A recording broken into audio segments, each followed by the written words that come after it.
آونا سے درود پڑھتے ہیں حجرائے دل میں روشنی کے لیے۔ بسم اللہ الصلاۃ والسلام علی رسول اللہ استغفر اللہ اللہم صلی علی سیدنا محمد وعلی آلہ سیدنا محمد وبارک وسلم۔ اللہ والو، امام حسن بصری رحمۃ اللہ تعالیٰ علیہ، آپ رحمۃ اللہ علیہ ارشاد فرماتے ہیں کہ جس سے دوستی کرو اور جس سے سنگت اختیار کرو، جس کی رفاقت لو، جس کی معیت لو، جس کے دوست بننا چاہتے ہو، اس کی دوستی، اس کی رفاقت اور اس کی سنگت اختیار کرنے سے پہلے یہ ضرور سوچا کرو اس کی سنگت جو ہے آخرت کے دن مجھے فائدہ دے گی یا نقصان دے گی، قیامت کے دن اس کی سنگت میرے کام بھی آئے گی یا نہیں آئے گی۔ اگر تو اس کی دوستی قیامت کے دن کام آنے والی ہے تو اس کی سنگت لے لو۔ اور امام حسن بصری رحمۃ اللہ علیہ فرماتے ہیں کہ جس نے قیامت کے دن کام ہی نہیں آنا، اس سے دوستی کرنے کا فائدہ کیا ہے؟ اس دنیا میں ہم نے اس سے دوستی کر کے کیا لینا ہے؟ امام حسن بصری رحمۃ اللہ علیہ فرماتے ہیں اب دوستی ایسے سے کرو جو آگے بھی تمہارے کام آئے۔ حاجی امداد اللہ مہاجر مکی رحمۃ اللہ علیہ سلسلہ صابریہ کے بزرگ ہیں، کسی نے پوچھا کہ حضرت ایک واقعہ سنتے ہیں کہ جب حضور غوث اعظم رضی اللہ تعالیٰ کو دھوبی فوت ہوا، منکر نکیر سوال کرنے کے لیے آئے تو اس نے ہر سوال کے جواب میں یہی کہا کہ میں حضور غوث پاک کا دھوبی ہوں۔ فرشتوں نے کہا کہ تیرا رب کون ہے؟ وہ آگے سے کہتا کہ میں حضور غوث پاک کا دھوبی ہوں۔ فرشتے پوچھتے ہیں کہ تیرا دین کیا ہے؟ وہ آگے سے کہتا کہ میں حضور غوث پاک کا دھوبی ہوں۔ ہمیں اس بات کی سمجھ نہیں آئی کہ وہ سوال کیا کرتے ہیں اور یہ جواب کیا دیتا ہے۔ اور سب سے بڑی بات، جب فرشتوں نے یہ معاملہ اللہ رب العزت کی بارگاہ میں عرض کیا تو رب نے ارشاد فرمایا کہ اے فرشتوں اسے بخش دو، اسے چھوڑ دو۔ حاجی امداد اللہ مہاجر مکی صاحب رحمۃ اللہ علیہ ان کو جواب دیتے ہیں کہ تم لوگوں نے یہ تو غور کر لیا کہ وہ فرشتوں کو کیا جواب دیتا ہے، لیکن اس کے جوابات میں جو حکمت تھی وہ تم نے نہ جانی۔ اللہ رب العزت نے اسے معاف کر دیا، اس کی بخشش ہو گئی۔ اس کی حکمت کیا ہے کہ اس نے ہر بار یہ جواب دیا کہ میں غوث اعظم رضی اللہ تعالیٰ عنہ کا دھوبی ہوں۔ مطلب یہ ہے اس طرف اشارہ تھا، وہ جو جواب دینا چاہتا تھا کہ تم مجھ سے کیا پوچھتے ہو، میں حضور غوث اعظم رضی اللہ تعالیٰ عنہ کے کپڑے دھونے والا ہوں، کیا میں بھی بھول سکتا ہوں کہ رب کون ہے اور دین کیا ہے؟ ساری زندگی حضور غوث پاک کی خدمت کی ہے، کیا خیال ہے کہ مجھے اللہ رب العزت کی معرفت حاصل نہیں ہوگی؟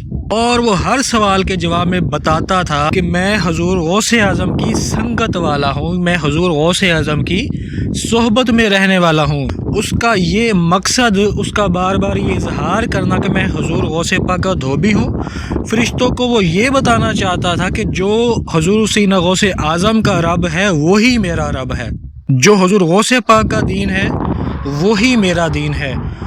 لہذا سنگت کی پختگی ان کے ایمان کے متعلق آگاہ کر رہی تھی۔ ایک اور بات آپ نے ارشاد فرمائی کہ سیدنا جنید بغدادی رحمۃ اللہ علیہ جہاں پہ بیٹھتے، بغداد کے کتوں میں سے ایک کتا تھا جو آپ سے محبت کرتا۔ جنید بغدادی رحمۃ اللہ علیہ واز فرماتے تو وہ جو ایک کتا تھا وہ آ کے آپ کی مجلس کے پاس بیٹھنا شروع ہو جاتا۔ آپ جہاں پہ بھی تشریف لے جاتے، واز و نصیحت فرماتے، وہیں وہ کتا جاتا اور آ کے آپ کی سنگت میں بیٹھ جاتا۔ ایک دن جنید بغدادی رحمۃ اللہ علیہ واز فرما رہے ہیں اور واز کرتے کرتے آپ رحمۃ اللہ علیہ کی نظر اس کتے پہ پڑ گئی۔ جیسے اس کتے پہ نظر پڑی تو آپ رحمۃ اللہ علیہ کے دل میں خیال آیا کہ یہ کتا جو ہے، میں جہاں بھی جاتا ہوں یہ کتا وہیں آ کے بیٹھ جاتا ہے، میں واز و نصیحت کرتا ہوں یہ مجھے تکتا رہتا ہے، اس کا رخ میری طرف رہتا ہے۔ آپ رحمۃ اللہ علیہ نے اس کی طرف توجہ کی تو اس کا حال بدل گیا۔ اس کے بعد یہ معاملہ ہوا کہ وہ کتا بغداد شہر کی جس گلی میں جا کے بیٹھتا، 10-20 کتے اس کے ارد گرد بیٹھ جاتے اور اس کتے کو تکتے رہتے۔ جس کتے پر سیدنا جنید بغدادی رحمۃ اللہ علیہ کی نظر پڑی، آپ کی توجہ جس کے اوپر ہوئی، کیا ہوا کہ وہ کتوں کے اندر اپنی نسل والوں میں محبوب بن گیا۔ یہ بھی سنگت کا اثر ہے۔ اب کوئی یہ سوال کرے کہ یہ تو من گھڑت بات ہے، یہ کتا کیا آ گیا، سیدنا جنید بغدادی کی نظر کیا آ گئی، تو ہم قرآن پڑھتے ہیں، اصحاب کہف یہ اولیاء اللہ کی وہ جماعت ہے کہ اس کا ذکر اللہ رب العزت نے قرآن مجید کے اندر ارشاد فرمایا۔ اب آپ کہیں گے کتے کا ذکر اب یہ قرآن پاک میں اللہ رب العزت کی تمیر، اب اللہ رب العزت کو تو یہ گوارا نہیں ہے کہ ہم اس کو کتا کہیں، کہ تمیر کہہ کے پکارا اس کو کتے کو۔ اور 309 سال تک جہاں اصحاب کہف کے جسم زندہ و سلامت رہے، ان کی توجہ اور فیض سے کتا بھی بغیر کھائے پیے زندہ و سلامت رہا۔ کتا ہے کیا؟ پلید جانور ہے، لیکن اللہ والوں کی سنگت کی وجہ سے اصحاب کہف کے ساتھ اس کو جب نسبت ہوئی تو اللہ رب العزت نے اس کا کیا ذکر کیا؟ قرآن مجید کے اندر ذکر کر دیا۔ آج ہم اصحاب کہف کے واقعے کے ساتھ اس کتے کے واقعے کی بھی تلاوت کرتے ہیں۔ اس کتے کے آداب نشست کا بھی ذکر ہوتا ہے۔ اللہ رب العزت نے بیان فرمایا کہ وہ کس طرح بیٹھتا ہے، اور جب اصحاب کہف کا عدد بیان کیا تو کئی کہتے ہیں کہ وہ 5 تھے، تو قرآن کہتا ہے کہ اگر وہ 5 تھے تو چھٹا ان کا کتا تھا۔ کئی کہتے ہیں کہ وہ 6 تھے۔ قرآن مجید میں ارشاد ہوتا ہے کہ اگر وہ 6 تھے تو 7واں ان کا کتا تھا۔ کئی کہتے ہیں کہ اصحاب کہف 7 تھے، تو قرآن کہتا ہے اگر وہ 7 تھے تو 8واں ان کا کتا تھا۔ یہ اللہ والوں کی صحبت کا اثر، اللہ والوں کی سنگت میں بیٹھنے کا اثر۔ اب کبھی ایسا ہوا ہے کہ آپ کسی کے ہاں دعوت پر جائیں اور آپ سے کوئی پوچھے کہ بھائی آپ کتنے لوگ آئے ہو، تو آپ کیا کہو گے کہ بھائی ہم 5 ہیں اور چھٹا ہمارا کتا ہے؟ نہیں، لیکن قرآن مجید پڑھ کے دیکھیں، اللہ رب العزت نے تو قرآن میں اس کا ذکر کیا ہے۔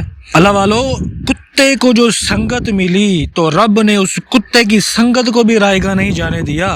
ہم تو پھر بھی حضور علیہ الصلوۃ والسلام کے امتی ہیں۔ جہاں اصحاب کہف کا ذکر ہے وہاں کتے کا ذکر ہے۔ آج ہم حضور سے وفا کریں تو کیا ہمارا ذکر نہیں ہوگا؟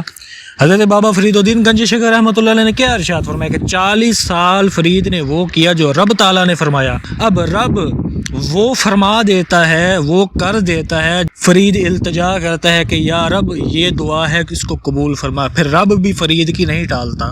اگر کتا ہو کہ اصحاب کہف کی میت اختیار کر لے، اس کا ذکر قرآن میں آئے کہ تمیر اس کو کہا جائے، جنت میں وہ کتا جائے گا، اور ہم تو حضور کے امتی ہیں۔ آج اپنے گرے بانوں کے اندر جھانکیں، ہم کس کی غلامی کر رہے ہیں؟ ہمارے گلے میں کس کی غلامی کا پٹا ہے؟ اولیاء اللہ کی غلامی کا پٹا، ان لوگوں کی غلامی کا پٹا جو اللہ کے حبیب علیہ الصلوۃ والسلام سے جڑ گئے ہیں۔ ہمارے گلے میں حب دنیا کا پٹا پڑا ہوا ہے۔ اپنی سنگت ان کے ساتھ کر لو جن کی سنگت حضور علیہ الصلوۃ والسلام کے ساتھ جڑی ہوئی ہے، پھر دنیا بھی بن جائے گی، آخرت بھی بن جائے گی، قبر و حشر میں بھی بیڑا پار۔ اہل سنت کا ہے بیڑا پار، اصحاب رسول نجم ہے اور ناؤ ہے اطرت رسول اللہ کی۔